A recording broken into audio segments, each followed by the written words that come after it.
അതുകൊണ്ടാണ് 30-ാം വാക്യത്തിൽ പറഞ്ഞത്, ഞാൻ ഒരാളെ നോക്കി. എവിടെ നോക്കി? പുരോഹിതന്മാരുടെ കൂട്ടത്തിലുണ്ടോ? പ്രവാചകന്മാരുടെ കൂട്ടത്തിലുണ്ടോ? ജനത്തിന്റെ ഇടയിലുണ്ടോ? ആരില്ല.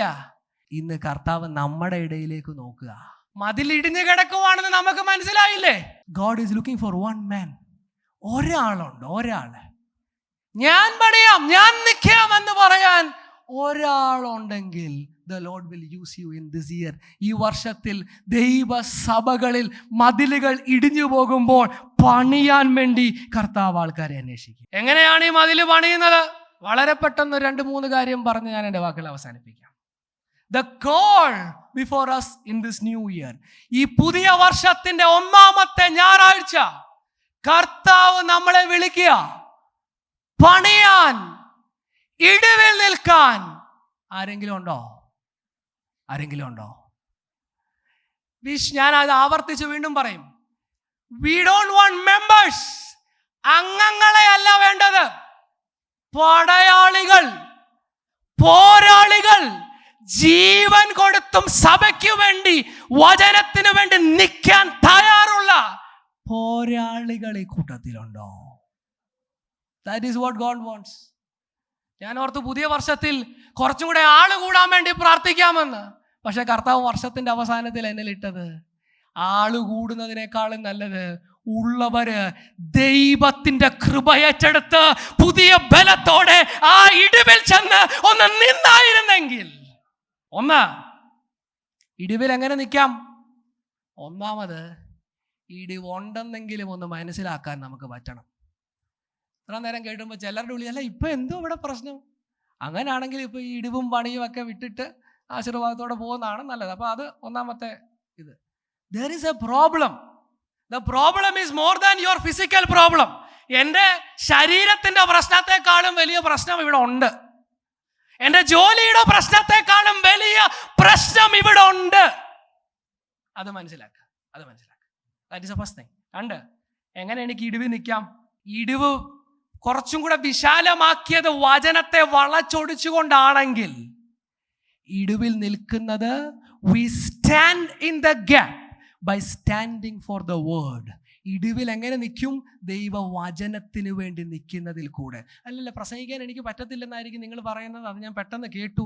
പ്രസംഗിക്കാൻ പറ്റത്തില്ലെങ്കിലും ശരിയാണോ തെറ്റാണോ, ഏതാണ് കള്ളം ഏതാണ് ശരിയെന്നൊക്കെ ഒന്ന് വിവേചിക്കാനുള്ള ഒരു ആത്മീക പക്വത, വചന പരിജ്ഞാനത്തിലേക്ക് വളരാൻ വേണ്ടി ഈ വർഷം സമർപ്പിക്കുകയോ? ഞാൻ നേരത്തെ പറഞ്ഞ കാര്യം വീണ്ടും ആവർത്തിക്കാം. നമ്മളെല്ലാവരും ഫേസ്ബുക്കിലൊക്കെ ഉള്ളതുകൊണ്ടേ, അപ്പൊ എന്തുവാ ഇത് കേൾക്കുന്നത്, എന്തുവാ കാണുന്നതെന്നൊക്കെ ഒന്ന് ഇവാലുവേറ്റ് ചെയ്യാൻ പറ്റിയിരുന്നെങ്കിൽ നല്ലതാ. കാരണം എന്താണെന്നറിയോ? ഞാൻ മുമ്പേ പറഞ്ഞ കാര്യം ഓർമ്മയുണ്ടല്ലോ, ഇതൊരു കെണിയാണ്. അട്രാക്റ്റീവ്, ഭയങ്കര സൂപ്പറാ, കേട്ടുപോകും, അതിൻ്റെ അകത്തങ്ങാകും. കെണിയാ, പിന്നെ പുറത്തു വരത്തില്ല, പിന്നെ അതിനകത്താ. എത്ര ഇവിടെ കേട്ടാലും പുറത്തു വരാൻ പറ്റത്തില്ല. ഈ വർഷത്തിൽ സമർപ്പിക്കണം, ദൈവവചനത്തിനു വേണ്ടി ഞാൻ നിൽക്കും. ദൈവവചനം ശരിക്ക് ഏതാണ് ശരി തെറ്റ് എന്ന് വിവേചിക്കാൻ വചന പരിജ്ഞാനത്തിലേക്ക് നടക്കുന്ന ഒരു വർഷമായിട്ട് ഇത് മാറട്ടെ. ശുശ്രൂഷകന്മാർ ഈ വർഷത്തിൽ സത്യം പ്രസംഗിക്കാൻ സമർപ്പിക്കപ്പെടട്ടെ. കർത്താവ് നമ്മുടെ ഇടയിൽ നിന്ന് പ്രവാചകന്മാരെ എഴുന്നേൽപ്പിക്കണം. എങ്ങനത്തെ പ്രവാചകന്മാരാണെന്നറിയോ? ദൈവം പറയാതിരിക്കുമ്പോൾ ദൈവം പറഞ്ഞു എന്ന് തോന്നുന്നു എന്ന് പറയുന്ന പ്രവാചകന്മാരല്ല. Yes, who will hear God correctly. ദൈവത്തെ ശരിക്ക് കേൾക്കുന്ന പ്രവാചകന്മാർ നമ്മുടെ മധ്യത്തിൽ നിന്ന് എഴുന്നേൽക്കുന്ന ഒരു വർഷം ഇതായിരുന്നെങ്കിൽ, നമ്മുടെ കുഞ്ഞുങ്ങളെ ചിലര് കർത്താവ് അങ്ങനെ എഴുന്നേൽപ്പിച്ചിരുന്നെങ്കിൽ, കാലഘട്ടത്തിൽ അംഗീകാരം കിട്ടണമെന്നില്ല. ഇപ്പൊ എസെക്കിയേലിന് പ്രവചിച്ചപ്പോൾ എന്തോ കിട്ടിയ അംഗീകാരമാണോ? വലിയ കൂട്ടുകെട്ട് ഇതിനെതിരെ വരും, വലിയ അപവാദങ്ങൾ ഇതിനെതിരെ സംഭവിച്ചാലും സത്യത്തിനു വേണ്ടി മാത്രമേ നിൽക്കത്തുള്ളൂ എന്നുള്ള സമർപ്പണം എടുക്കുന്ന ഒരു സംവത്സരമായി ഇത് മാറട്ടെ. I identify the gap. എനിക്ക് ഇങ്ങനൊരു ഇടിവുണ്ടെന്ന് എനിക്ക് മനസ്സിലായി. വചനത്തിന് വേണ്ടി നിന്ന് അത് പ്രസംഗിച്ചും പഠിച്ചും ഡിസേൺ ചെയ്തും അതിനുവേണ്ടി ഞാൻ നിൽക്കുന്നു, വചനത്തിന് വേണ്ടി. 3, എല്ലാവർക്കും ചെയ്യാൻ പറ്റുന്ന കാര്യം, we stand in the gap by standing before God in prayer. സങ്കീർത്തനം, വളരെ പെട്ടെന്ന് ആ വാക്യം ഒന്ന് എടുക്കണം. സങ്കീർത്തനം 106:23 വാക്യം. Psalm 106 verses 23. പെട്ടെന്ന് വായിക്കണം. ആകയാൽ അവരെ നശിപ്പിക്കുമെന്ന് അവൻ അരുളി ചെയ്തു. അവന്റെ വൃദ്ധനായ മോശെ കോപത്തെ ശമിപ്പിപ്പാൻ അവന്റെ സന്നിധിയിൽ പിളർപ്പിൽ നിന്നില്ലെങ്കിൽ, മോശ കോപത്തെ ശമിപ്പിപ്പാൻ അവന്റെ സന്നിധിയിൽ പിളർപ്പിൽ നിന്നില്ലെങ്കിൽ അവൻ അവരെ നശിപ്പിച്ചു കളയുമായിരുന്നു. കേൾക്കുന്നുണ്ടോ? എല്ലാവർക്കും ആ സാഹചര്യം മനസ്സിലായില്ലേ? പഴയ നിയമത്തിൽ മോശ പർവ്വതത്തിൽ പോയപ്പോൾ ജനം വിഗ്രഹത്തെ ഉണ്ടാക്കി ദൈവത്തിൽ നിന്ന് ദൂരേക്ക് പോകുമ്പോൾ, ഞാൻ അവരെ നശിപ്പിക്കും, എൻ്റെ കോപത്തിൽ അവരെ സംഹരിക്കുമെന്ന് പറഞ്ഞ് ദൈവം പുറപ്പെടുമ്പോൾ മോശ എന്തോ ചെയ്തത് അവിടെ എഴുതിയിരിക്കുന്നത്? അവൻ്റെ സന്നിധിയിൽ, അവിടെ ഉപയോഗിച്ചിരിക്കുന്ന വാക്ക് എന്തുവാ? പിളർപ്പ്. അതേ വാക്കാണ് ഇവിടെ എസെക്കിയേലിലും പറയുന്നത്, ഇടിവ്. മോശ ആ പിളർപ്പിൽ നിന്ന് ദൈവ കോപത്താൽ ജനം നശിച്ചു പോകാതിരിക്കാൻ വേണ്ടി ഇടിവിൽ നിന്നത് നമുക്കൊരു മാതൃകയാണ്. എന്തിനുള്ള മാതൃകയാണെന്നറിയാമോ? പ്രാർത്ഥനയിൽ ഈ ഗ്യാപ്പ് ഫില്ല് ചെയ്യാൻ എല്ലാവർക്കും ചെയ്യാൻ പറ്റുന്ന ഒരു കാര്യം, പ്രാർത്ഥനയിൽ പോരാടാൻ നമുക്ക് കഴിയത്തില്ലേ? We can intercede. നശിച്ചു പോകുന്ന അവിശ്വാസികളായിട്ട് അനേകർ നമ്മുടെ ഇടയിലുണ്ട്. നമുക്ക് അവർക്ക് വേണ്ടി പ്രാർത്ഥിക്കണം. നമ്മളിപ്പോൾ കേട്ടു, ദൈവസഭയ്ക്കകത്ത് ഇടിവുകൾ സംഭവിച്ചിരിക്കുന്നു, വചനവിരുദ്ധമായത് കടന്നുകൂടിയിരിക്കുന്നു. എനിക്ക് ചെയ്യാൻ പറ്റുന്നതിന് പരിമിതിയുണ്ട്. പക്ഷെ പ്രാർത്ഥിക്കാൻ എല്ലാവർക്കും പറ്റും. പ്രാർത്ഥിക്കാൻ എല്ലാവർക്കും പറ്റും. ഈ വർഷത്തിൻ്റെ ആരംഭത്തെ ഞായറാഴ്ച ചിലരോടുള്ള ദൈവത്തിൻ്റെ മിഷനാണ്. This is the mission for this year.